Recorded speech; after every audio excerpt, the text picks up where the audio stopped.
So I'm sitting here feeding my son, and I just finished watching Motorcycle Diaries, which, if you don't know, Motorcycle Diaries is about Che Guevara, but before he became this very well known revolutionary, it's about a trip that he took with his cousin from Argentina all the way up through to Venezuela, basically, kind of like the entire continent of South America.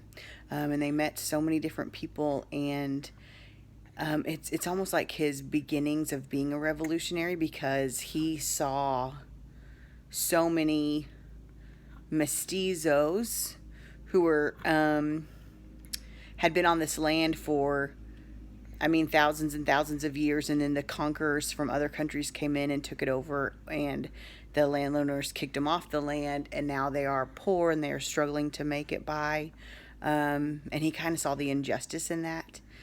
Uh, One thing that really impacted me about this movie was there's a scene towards the end. He and his cousin go and they spend 3 weeks at a colony for lepers, and it's in Peru, if I remember correctly, and it's right on the Amazon River. And the doctors and the nuns who run the colony kind of stay on the north side of the river, and the people with leprosy live on the south side of the river. So there's this huge river separating the healthy from the sick, unless the sick need surgeries or other things. And then there's the operating room is on the doctor's side, and so they come over in the boat.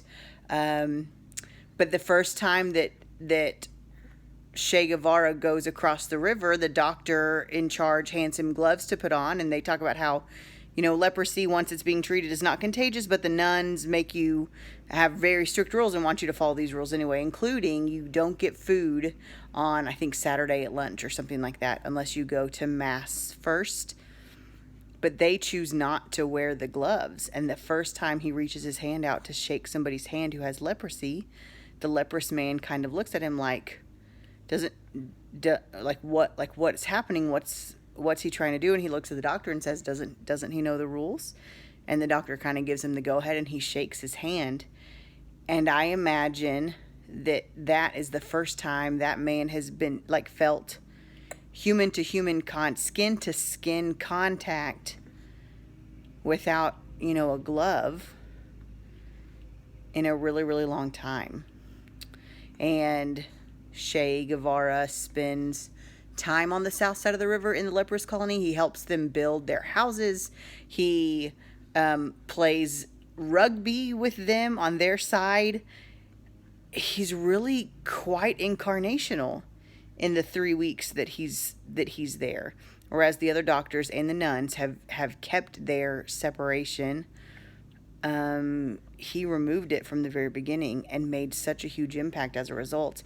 And there's one scene towards the very end of his time in the leper colony where he sits down with his friends on the south side of the river to get some food, and the nuns won't feed him because the head nun says, no, you know the rules. You can't get food unless you go to Mass.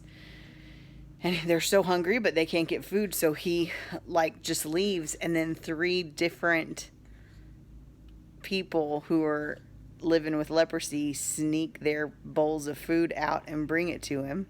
And it's a really beautiful scene of love and mercy triumphing over rules.